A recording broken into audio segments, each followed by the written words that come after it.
Now we'll be looking into a very interesting session, that is, we are going to see different ways to say I am hungry.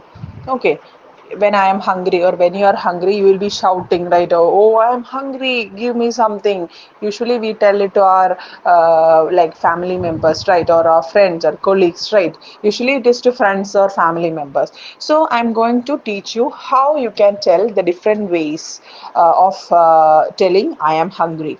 The first one is peckish or feeling peckish. That means I'm starting to feel peckish. The example is that I'm starting to feel peckish if I'm hungry, and I can tell someone that I'm starting to feel peckish. I'm so hungry. I'm just starting to feel so hungry. The next one is she felt peckish and grabbed a snack. One girl felt so hungry and she immediately took a snack from her box or some places.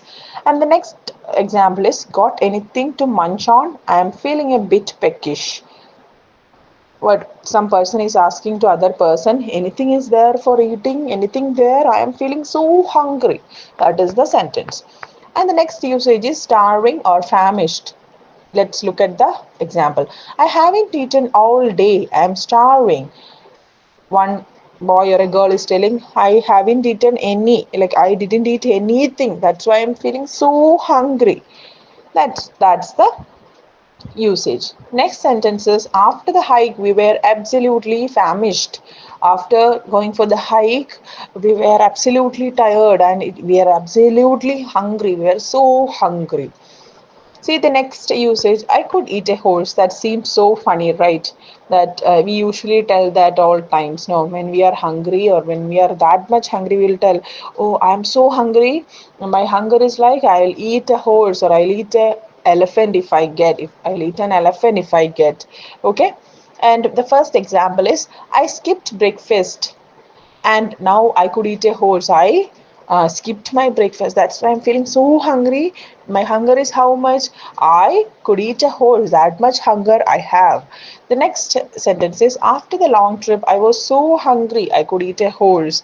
After the long trip, after a long journey, I was so hungry. No restaurants were there, so we didn't stop anywhere. So, what is the feeling that person is having? A particular person is having so hungry, or that person is so hungry that he could eat a horse. That much hunger he is having. And the next usage is on an empty stomach. On an empty stomach, don't drink coffee on an empty stomach. That is, it is not advised to drink coffee on an empty stomach. That is, if we are hungry or if our stomach is empty and we are really feeling hungry, we should not eat, or like we should not immediately eat, or we should not consume a coffee or a tea. That is a medical tip also. Okay. And then see the next example. It's hard to focus when you are running on an empty stomach. What is it? It is absolutely true, right? For it applies especially for students and working people, right? If or for other people also, the working community. It is working community means those who are working inside home as well as going out and working. Okay. What is it? The meaning? If we are feeling so hungry, that time we will be out of focus, like we won't be getting some concentration to do something, or be productive. We won't be that much productive that time. So what we should do, we should take good food, good nutrient rich food, and we have to be energetic and active to do something, some work or some actions or anything. We have to fill our tummy first, then go for a productive work. That's the usages I should give you.